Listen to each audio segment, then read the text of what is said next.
Donc nous voici en plein cœur de Brive-la-Gaillarde, sur le site de l'ancienne caserne militaire qui hébergeait le 126e régiment d'infanterie. Dans le cadre du réaménagement de cette friche militaire, de cette friche urbaine, la composante principale était de ouvrir le site aux brivistes. Un site qui était historiquement refermé sur lui-même, un site militaire, donc il a fallu faire tomber les murs d'enceinte de la caserne.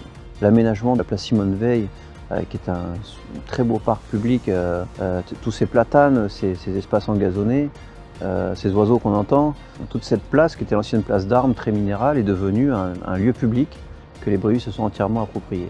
Le premier projet qui a été imaginé et réalisé en tranche numéro 1, c'est un immeuble mono-occupant pour rassembler 3 sites sur lesquels UNOFI exerçait au cœur de Brive. Donc cette volonté de rester dans le cœur de Brive, de rassembler 80 collaborateurs dans un immeuble mono-occupant, haute qualité environnementale et RT 2012.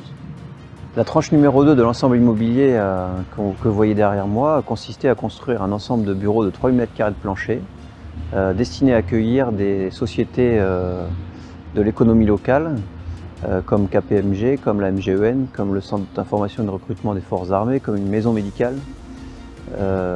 mais avec une modularité intérieure. Donc c'est en ce sens que M. Terrassou et la ville de Brive ont initié ce projet et qu'il a été livré en 2019. Mais sur un axe multi-occupant. Donc le concept du bâtiment, le Hub 126 de Talent, s'inscrit dans une démarche vraiment contemporaine, dynamique et le développement d'un nouveau cœur économique dans le quartier de la caserne Brune. Sans parler de métropole, on peut quand même être assez ambitieux et se dire que ce nouveau quartier va apporter un nouveau souffle à la ville, et ça c'est vraiment fondamental. Dans l'expression architecturale, on a pris des références dans les bâtiments du 19e siècle de l'ancienne caserne, notamment de la modénature verticale, qui est très intéressante. Et sur la couleur des façades, on a pris des tons clairs de la pierre qui est utilisée largement dans la ville de Brive et dans la région. Donc on a éclairci, allégé et rendu beaucoup plus design une écriture architecturale qui existait déjà.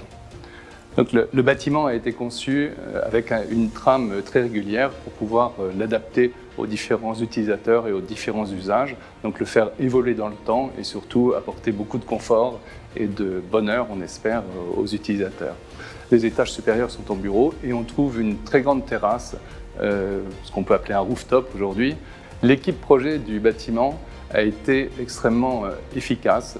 Nous avons créé une équipe de maîtrise d'œuvre très agile, avec des compétences diverses et qui se sont retrouvées pour créer un bâtiment très efficient en termes énergétiques, très économique et qui répond et qui conserve un design architectural maîtrisé qui s'inscrit dans la dynamique du site et de la ville de Brive.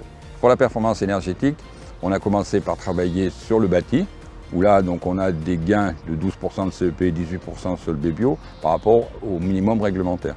Nous avons travaillé avec un système DRV, donc R2 à récupération d'énergie, qui nous permet pour l'utilisation par façade, pouvoir faire du chaud et du froid, ce qui amène un confort aux utilisateurs. On peut imaginer une salle de réunion avoir besoin de froid alors que dans les bureaux besoin de chaud. Et le système 2 tubes que propose Mitsubishi, qui est le seul, faire du 3 tubes en 2 tubes, nous amène donc une économie aussi à l'installation et à l'entretien. L'autre point important que l'on avait sur cette opération, c'est la modularité du bâtiment, puisqu'on a construit sans connaître les utilisateurs, sans connaître la répartition des niveaux. Donc il a fallu trouver un système modulaire. Deuxièmement, on a aussi une répartition de charges qui était à faire. Donc on a mis en place à chaque cassette un compteur d'énergie qui nous permet de pouvoir gérer au plus précis et à distance via la commande centralisée qui elle-même est connectée au réseau, permet aux gestionnaires de pouvoir même sans se déplacer vérifier la totalité des consommations point par point. On avait 2 autres contraintes qui étaient le visuel et l'acoustique. On a mis les groupes en place sur la toiture terrasse qui est visible par certains immeubles adjacents. On a travaillé avec des panneaux que l'on voit derrière moi, qui sont des panneaux acoustiques et qui cachent donc les groupes. La réussite de cet ensemble immobilier passe par une belle aventure humaine.